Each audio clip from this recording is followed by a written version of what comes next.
오케이뉴스 이승희 기자와 함께하는 키워드 포착 시작하겠습니다. 이승희 기자 안녕하세요. 네, 안녕하세요.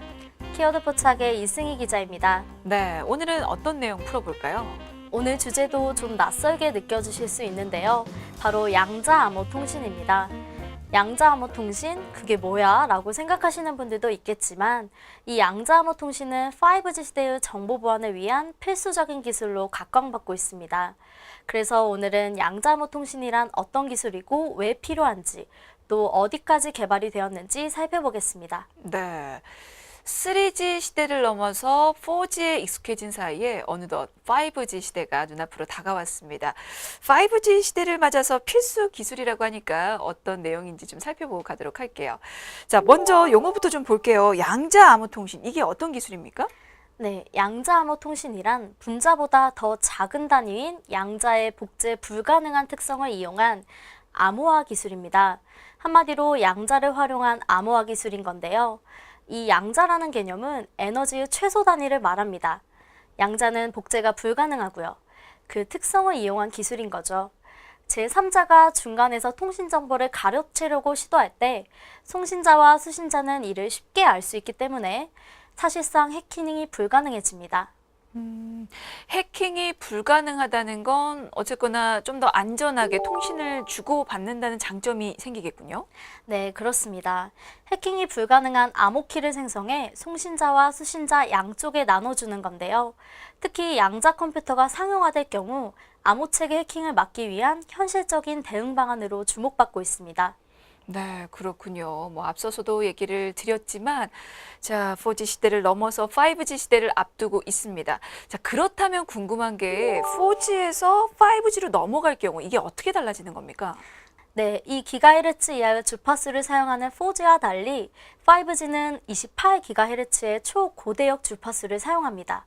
쉽게 예를 들어 설명드리면 다운로드 속도가 빨라지는 겁니다. 네. 5G 다운로드 속도는 일반 LTE에 비해 무려 280배 빠른 수준인데요.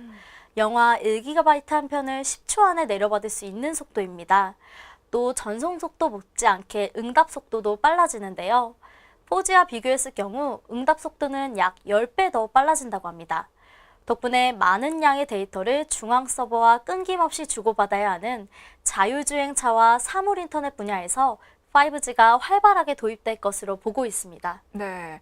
그러니까 전송 속도 그리고 응답 속도 모두 훨씬 더 빨라진다는 얘기인데요. 그 양자 암호 통신이 5 시대에 주목받는 이유는 어디에 있습니까? 모든 통신 기술에서 보안은 필수적이기 때문입니다. 일례로 자율주행차를 들 수 있는데요. 자율주행차는 통신 기술을 바탕으로 3D HD 맵, 딥러닝 기반 주행 판단 기술 등을 활용한 기술입니다. 자율주행차끼리 서로 통신하고 각 차량은 신호등, 관제센터 등과 교통 상황을 주고받는 거죠. 그런데 중간에서 해커가 서버를 해킹하고 차량이나 도로를 통제하게 된다면 개인 안전은 물론 생명까지 위협받을 수 있습니다. 그래서 이동통신사 입장에서는 문제 상황 발생을 미연에 방지하기 위한 보안 기술에 신경을 써야 하는데요. 결국 그 해답 중의 하나로 양자암호 통신이 주목받고 있는 것입니다. 그렇군요. 실제로 우리 사회에서 해킹 때문에 문제를 겪는 일이 좀 있었는데요. 현재 국내 통신망은 실제로 해킹에 많이 취약한 편인가요? 네, 안타깝게도 그렇습니다. 현재 국내 통신망은 데이터를 이진법으로 암호화해 네트워크에 전송하는 방식을 사용하고 있는데요. 제3자가 암호키를 가로채면 도청이나 위변조를 할 수 있어서 해킹에 취약하다는 단점이 있습니다. 네. 그런 문제를 양자 암호 통신이 해결해 줄 수 있기 때문에 최근 이슈로 떠오른 것 같은데요. 새로운 통신 기술인 이 양자 암호 통신을 향한 국내 업계의 관심도 뜨겁습니다. 이동통신사들 상황 어떤가요? 네, 국내 이동통신 3사 모두 양자암호 통신 개발에 박차를 가하고 있습니다. 최근 정보기술 기업을 중심으로 보안 이슈가 대두되면서 양자암호 통신에 이전보다 더 무게가 실리는 모습을 보이고 있는데요. 정보통신기술진흥센터에 따르면 국내 양자정보통신 시장 규모는 2016년 56억 원에서 2020년 707억 원, 2025년 1조 4천억 원 수준까지 성장할 것으로 보입니다. 그렇군요. 그러면 이미 관련 사업을 시작한 이동통신사도 있습니까? 네, 있습니다. 국내에서 가장 먼저 양자암호 통신에 뛰어든 통신사는 국내 가입자가 가장 많은 S통신사인데요. 지난 2011년 양자기술연구소를 설립하고 물리학, 수학, 공학 박사 등 13명의 전문 인력을 채용해 양자암호 통신 기술 개발에 착수했습니다. 이후 지난해 경기도 성남시에서 수원시까지 왕복 112km 구간에서 유선 양자암호 통신 시연에 성공하면서 기대감이 높아진 상황입니다. 네. 2011년이라고 하면 LTE가 등장하면서 4G 시대가 열린 때이기도 한데 그때부터 이미 양자암호 통신에 대한 기술 개발이 시작이 됐군요. 그러면 이미 기술 개발 수준이 꽤 앞서가 있을 수도 있겠네요? 네, 맞습니다. 해당 통신사는 세계에서 가장 작은 크기의 양자 난수 생성 칩을 개발하는 수준까지 기술을 끌어올린 것으로 알려져 있습니다. 이 양자 난수 생성 칩은 일정한 패턴 없이 예측 불가능한 난수를 만들어내는 장치로 양자암호 통신에서 빼놓을 수 없는 기술입니다. 네. 자, 이렇게 기술 개발과 동시에 시장에서 우위를 선점하기 위한 노력도 이어져야 할 텐데요. 관련 시장 진출도 노리고 있습니까? 네, 이미 시작했습니다. 최근에는 스위스 제네바 소재 양자암호 통신 원천 기술 보유 기업을 인수하면서 시장 선도 기업의 입지를 다지고 있습니다. 네. 그렇다면 다른 이동통신사들은 어떤지 상황 또 살펴보도록 하겠습니다. 다른 이동통신사들도 이 양자 암호통신 기술 개발에 나선 상태인가요?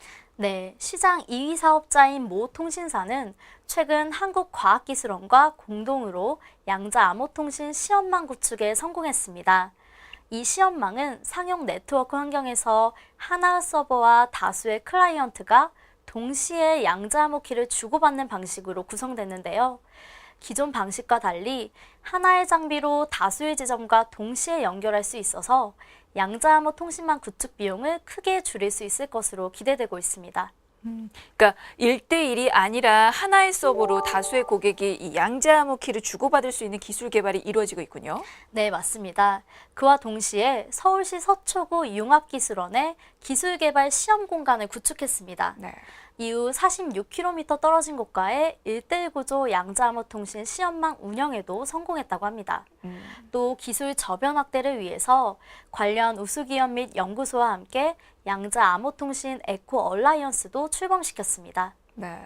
다른 한 곳은 어떻습니까? 네, L사의 경우 이동통신 3사 중 가장 늦게 발을 내디뎠는데요. 네. 최근 양자암호 통신 업무를 5G 전송팀에 이관하면서 양자암호 통신 기술 개발을 검토하기 시작했습니다. 5G 전송팀이 네트워크 개발 담당 부서인 점을 감안하면 5G 네트워크에 양자암호 통신 기술을 도입하기 위한 전 단계로 풀이되고 있는데요. 다만 아직 구체적인 계획을 세운 것은 아니고요. 늦게 시작한 만큼 신중한 모습을 보이고 있습니다. 네. 뭐 이동통신 3사 모두 양자 암호통신 시장 개척에 나선 모습인데요. 그 새로운 통신 기술인 만큼 우리나라가 아닌 다른 나라에서는 또 어떤 반응일지 궁금합니다. 뭐 이미 개발에 들어간 나라도 있나요? 네, 중국을 살펴봐야 하는데요. 특히 중국은 국가 차원의 대대적인 지원을 계획하고 있습니다. 중국은 2020년까지 양자암호 통신 기술 개발에 무려 13조 원을 투자할 예정인데요. 재작년에는 베이징에서 상하이까지 2,000km 구간에 양자암호 통신 백본망을 구축하고 세계 최초로 양자암호 통신 위성을 발사하기도 했습니다. 이 분야에서만큼은 그럼 전 세계에서 중국이 선두주자네요? 네, 맞습니다. 이 분야에서만큼은 중국이 압도적인 기술력을 자랑하고 있습니다. 올 초에는 양자암호 통신 위성을 활용해 중국 베이징에서 오스트리아 빈까지 7,600km 구간에서 양자암호 통신 시연에 성공했습니다. 이 가운데 1,200km 구간에서 무선 양자암호 통신이 발생했을 것으로 추정되고 있습니다. 그러면 중국 아닌 다른 나라 중에서도 이렇게 양자암호 통신 기술을 개발 중인 곳이 있습니까? 네, 미국과 독일은 각각 120km, 144km 거리에서 무선 양자암호 통신 실험에 성공했고요. 일본도 지난 2012년 45km 양자 암호화 동영상 전송에 성공한 상황입니다. 양자암호 통신 개발이 이미 활발히 이루어지고 있는 나라가 상당히 생각보다 많네요. 네, 거기서 한 가지 주목할 만한 점은 이들 국가 모두 정부 주도 아래서 양자암호 통신을 개발했다는 것입니다.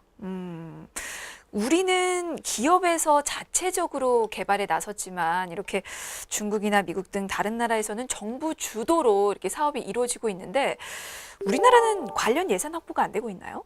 네, 정부는 양자암호 통신 기술 연구에 대해서 예산을 확보하지 못한 상황인데요.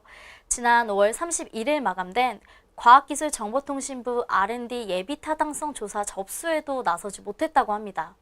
하반기 예비타당성 조사에 양자암호 통신 관련 예산을 포함할 것으로 알려졌지만 준비기간이 최소 6개월에서 길게는 1년 정도가 걸린다는 이유로 사실상 하반기 예비타당성 조사 진행도 불투명한 상황입니다. 상황 좀 더 자세히 살펴보고 가도록 하겠습니다.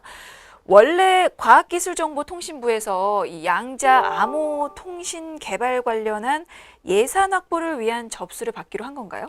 네, 맞습니다. 과기정통부는 기획재정부로부터 올해 R&D 예비타당성 조사 권한을 이관받았는데요. 네. 이에 따라서 지난 3월 R&D 투자 방향 및 기준을 발표하고 예비타당성 조사 접수를 5월 31일까지 받기로 했었습니다. 하지만 결과적으로 양자암호 통신 관련 접수를 하지 못했고 이에 따라 당분간 예산 확보가 어렵게 된 상황입니다. 양자암호 통신 연구 개발이 예비 타당성 접수에서 빠질 수밖에 없었던 이유가 뭘까요? 네, 과기정통부는 지난해 양자정보통신 중장기 기술개발 사업을 기재부에 제출했습니다. 하지만 예비타당성 조사를 통과하지 못했는데요. 양자암호통신 사업을 제출한 부서는 4월이 되어서야 기재부로부터 예타 부적격 통보를 받았다고 합니다. 보통 예비타당성 접수를 하기 위해서는 기술 수요 조사와 동향 분석, 특허 보유 현황 등 정리에만 6개월에서 1년가량의 시간이 필요합니다. 기존에 기재부에 제출한 것과 다른 접수안을 새로 마련해야만 하기 때문에 물리적인 시간 부족으로 이번 R&D 예비타당성 접수가 어려웠다고 합니다. 그러니까 준비할 시간이 좀 부족했군요. 뭐 그러면 양자암호 통신 관련한 예산 지원은 전혀 기대할 수 없는 겁니까? 네, 예비타당성 접수에는 예산 규모가 5년간 500억 원 이하거나 국가 예산이 300억 원 이하인 사업들이 접수됩니다. 그러니 예비타당성이 아닌 적은 예산 규모의 경우 과기정통부 연구개발투자심의국에서 지원받는 방법도 있습니다. 이와 별개로 이동통신 민간 사업자들은 자체적인 투자에도 기댈 수 있습니다. 네, 사실 다른 나라들은 이렇게 정부 주도하에 양자암호 통신 기술 개발이 활발히 이루어지고 있는데 우리나라는 관련 예산 접수조차 못하고 있는 상황인데요. 뭔가 재도전의 발판의 기회를 좀 마련해야 되지 않을까 싶습니다. 그렇다면 우리는 앞으로 어떻게 해야 되는 겁니까?